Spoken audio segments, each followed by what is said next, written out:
Hey, hey, hey! Welcome to episode 6 of the Microsoft AZ-800 series.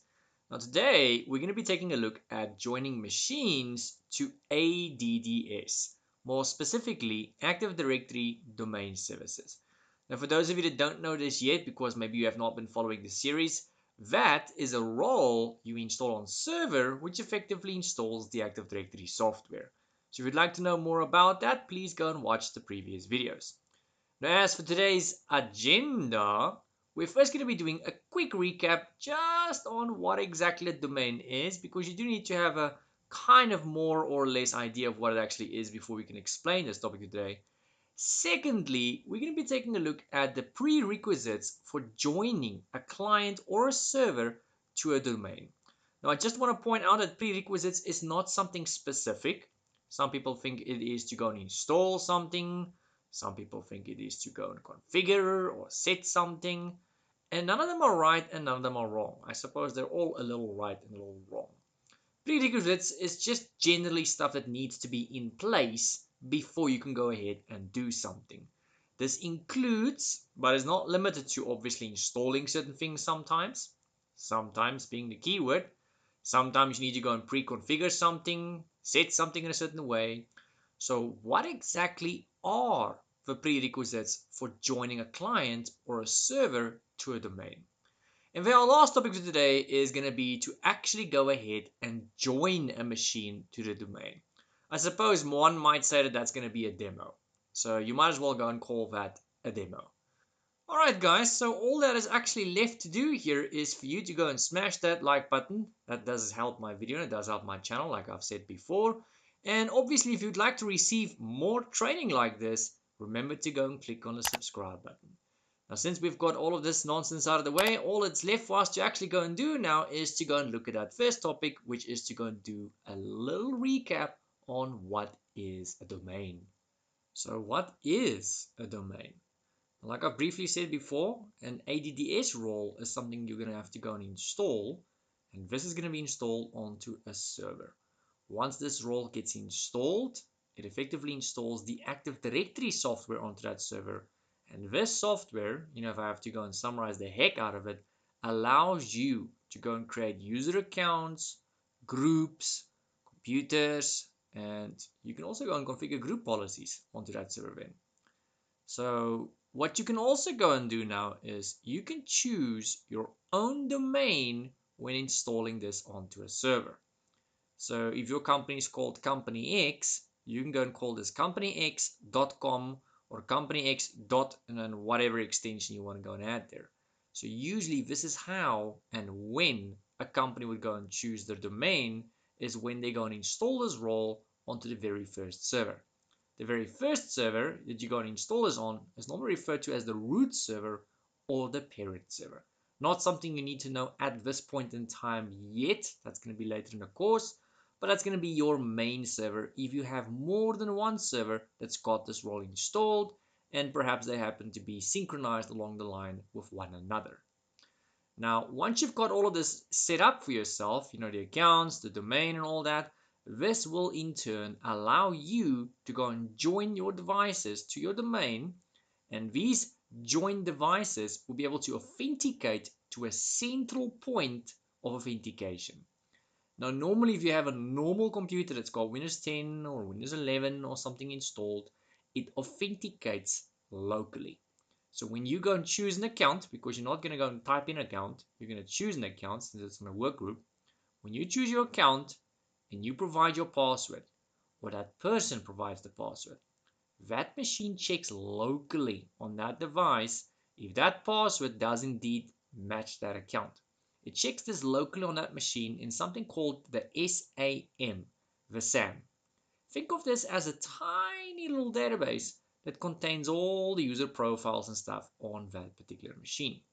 Obviously, it's not going to be very many since it's just like one or two. Now, once you've joined that machine, possibly with a lot of other machines to the domain, they will no longer check locally in the little tiny database called SAM. Instead, they're going to contact a central point of authentication, which is that server now that you've installed this ADDS role on.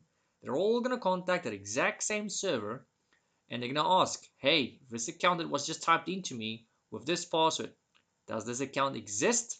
And if so, does this password match this account? And if it all checks out, you would be authenticated. Now, there's obviously a lot more to it than just this. We are going to still get to that later in this series. But for now, that's all you need to know. So now you know more or less what a domain is. And then with regards to prerequisites to join a domain, what are these prerequisites? Remember, these are settings that needs to be configured, possibly things that could possibly have to be installed.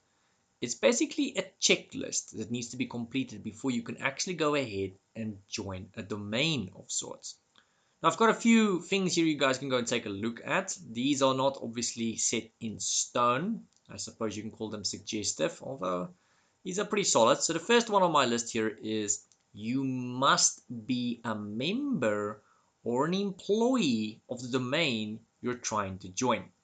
Now, unless this happens to be a small household domain, which I can't imagine why you'd want to have one like that, you're probably going to have to be a member of that company or an employee of that company to be able to join that domain. Now, if you're not a member or an employee, you most likely don't have an account on that domain.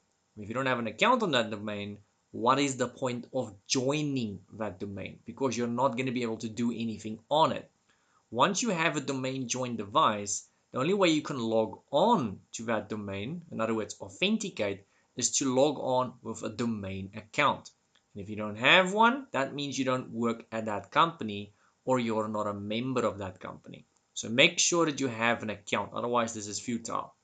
The second thing on my list here is you must have admin privileges, or at the very least, you must know someone that actually does have these admin privileges. Now, why is that?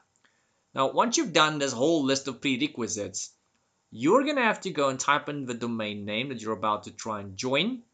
And once you've done that successfully, it is going to prompt you for a username and a password. This is not just any username and password. This is an admin username and password. This is to make sure you're not just a member or employee of this company, but that you are authorized to actually join devices to this domain.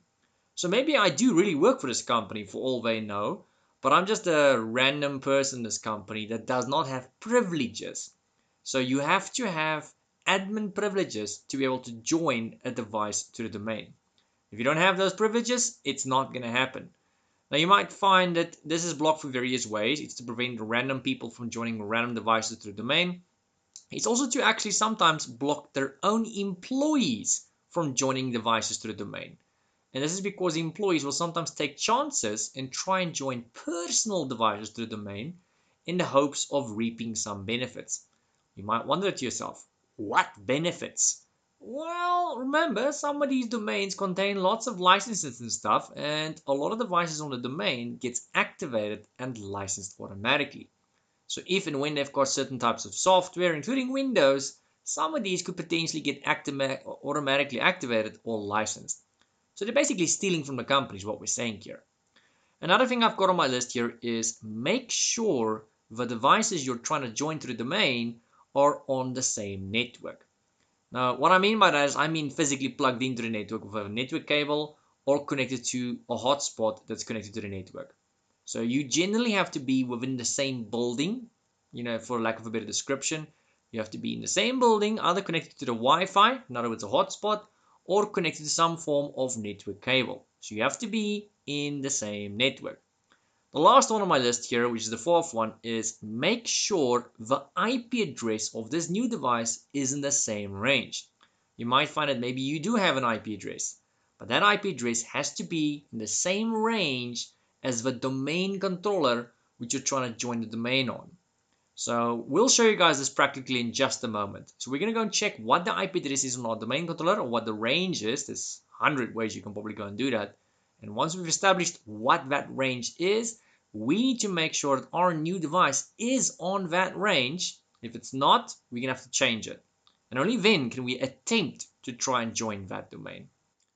And now we're reaching the moment which a lot of you guys have probably been waiting for, which is the actual joining of the domain. So the first thing I'm going to go and do is I'm going to go and verify what the IP range is of the domain controller that I'm about to try and join. And why I'm going to go and do that is because I want to make sure that the client device is on the same range. So it doesn't matter whether you're joining a client device to the domain or a server device to the domain, it's the same principle. With both of them, you're going to follow the same list of prerequisites that I've specified for you guys.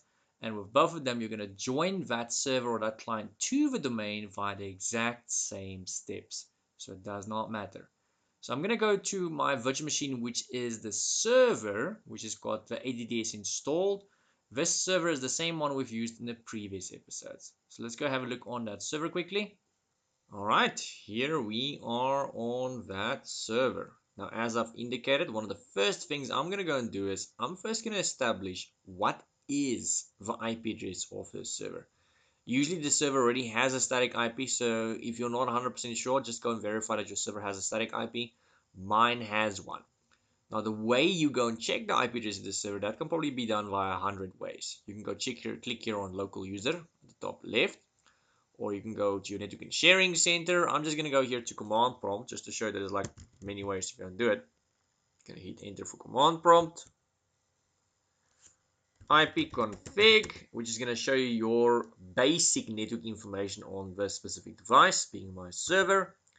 And as you can see, this server's current IP address is 172.16.0.10. And we can see that's a class B IP address for those of you that's network fanatics. Now, the way I know that is by looking at the subnet mask, which tells me it's 225500. That tells you it's a class B network. If it had 22255 dot something, that will be class C.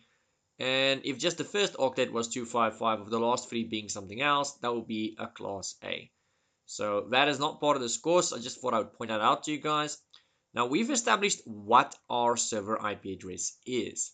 The next thing I'm going to have to go and do now is the device that needs to be joined to this domain, whether it be a server, whether it be a client, either way, I need to go and verify that it's in the same IP range, being that 172.16. Needs to be in the same range. So it needs to be plugged into the same network via the same cable.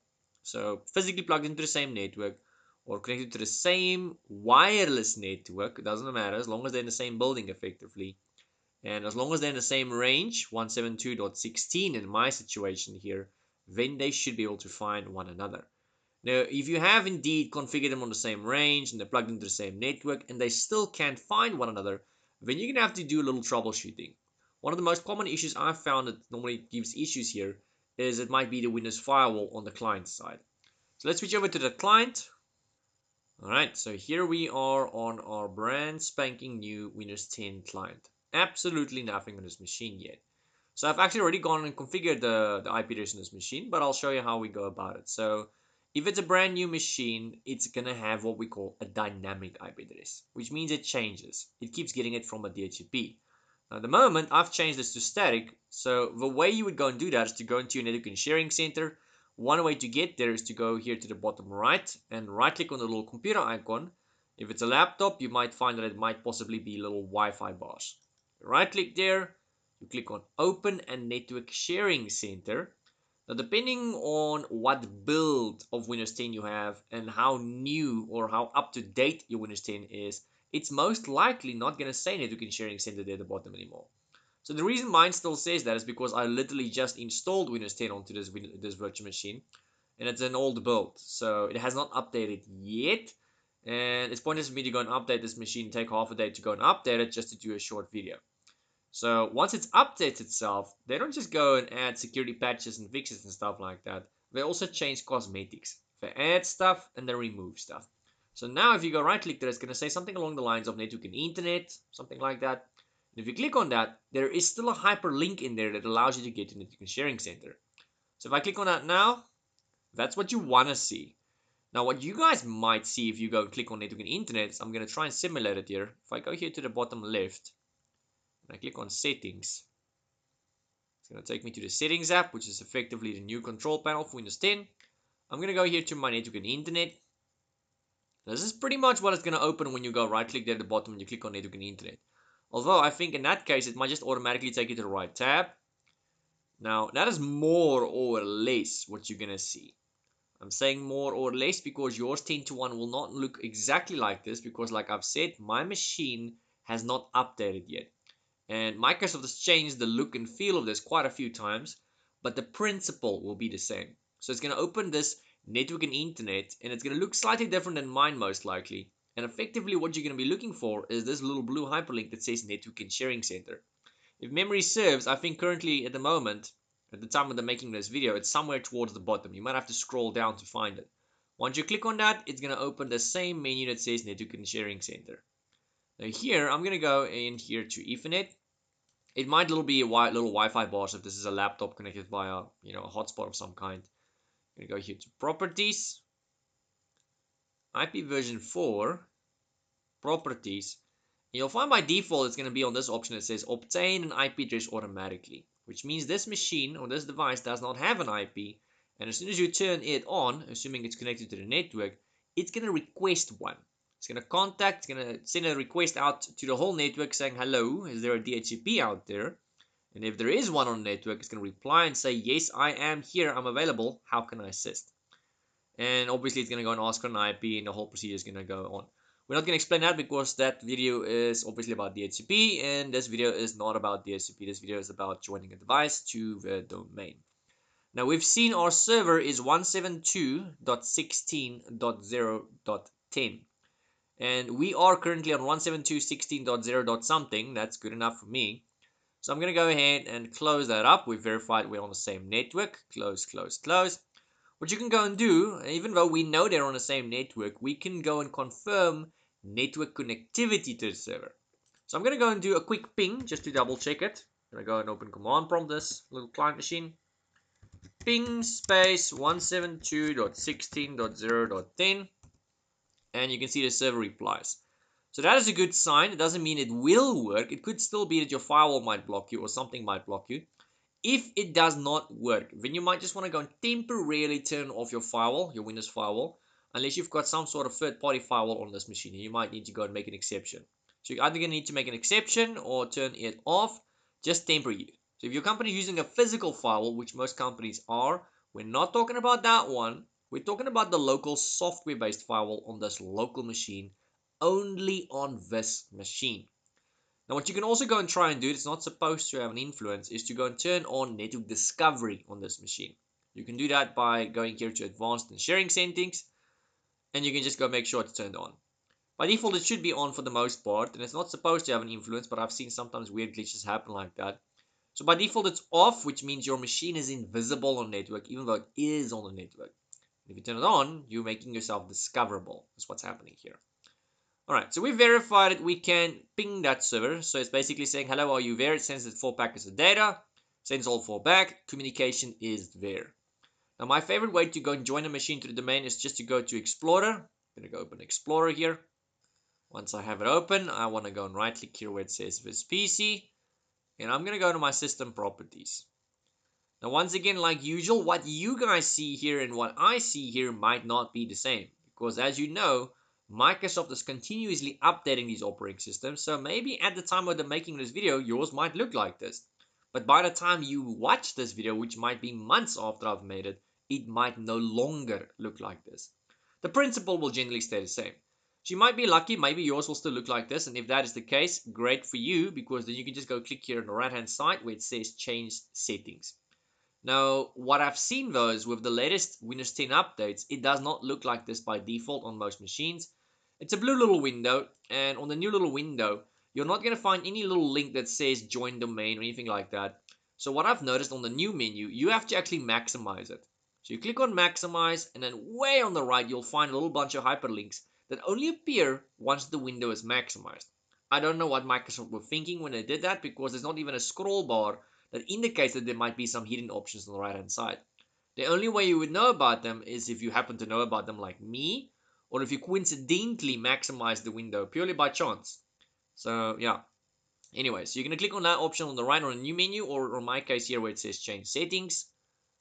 To rename this computer or change the domain, you can click there or there. Actually, both of them will work. I'm going to click at the bottom one. At the moment, you can see this machine is on a work group, which is the default.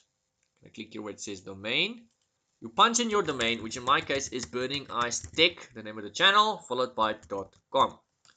Now, what we want to see is, as soon as I click on OK, it's supposed to pop up with a prompt now that asks me for a username and a password, as we said in the beginning of this video.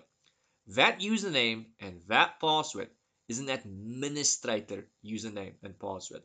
That is to make sure that I'm not just an employee or a member of this burningicetech.com, which is a fantasy company, but that I'm also authorized to actually join a device to this domain, as we've explained in the beginning of this video. So if you've missed that, please scroll to the beginning of the video and go and watch that, and you'll understand why we're doing what we're doing. If it does not ask you for a username and a password, that means something is wrong. It could be that the DNS settings is wrong. It could be that your IP addressing is wrong. It could be that the firewall's blocking you. There's a long list of things it could possibly be. So let's click on OK and hope to God that actually pops up. And there we go. That is what we want to see, folks. That means it is working. So all I need to do now is I need to provide a username and ad domain, which is an administrator username. So I'm just going to go and use the main administrator account. For a moment there, I forgot how to spell administrator. Can you believe it? I'm going to type in the password to that account. And there we go. And if I click on OK, assuming that password is correct, I'm hoping I remember the right password. If I click on OK, it's going to join this device to that domain being burningicetech.com. And very shortly afterwards, it's going to want to restart this client machine. At the moment, I'm logged onto the local account on this client machine. Once the machine restarts, the first time it restarts, it's going to start slightly slower than usual because obviously it's joining to a domain now. And then you're going to have to log on with a domain account. At any point in time, you can choose to log on with a local account again if you want to. It's just the procedure is going to be a bit different. But you'll notice in the beginning now, once you start your PC after this, it's going to want to log on to a domain account. So at that point in time, you're going to need a domain account, which I don't have yet. So I'm just going to join it to the domain, and then mine's probably going to restart, and that's going to be the end of the video. So let's see if it actually works. Okay. And there we go. Welcome to the burningicetech.com domain. If I click on OK, maybe even before I click on OK, it's probably going to start restarting in a moment. So I'm going to bring us to this screen. So I believe we've concluded what we needed to for this specific episode. You guys learned more or less what a domain is, even though we actually did kind of cover that in previous episodes. But nonetheless, we recovered that, and at least now you know how to go and join a machine to a domain and what the prerequisites is that is involved in the whole procedure. Now, if you feel this video has been informative, please give it a like, and if you would like more content like this, like usual, give a subscribe button. Alright guys, see you on the next episode. If you love me, let me know.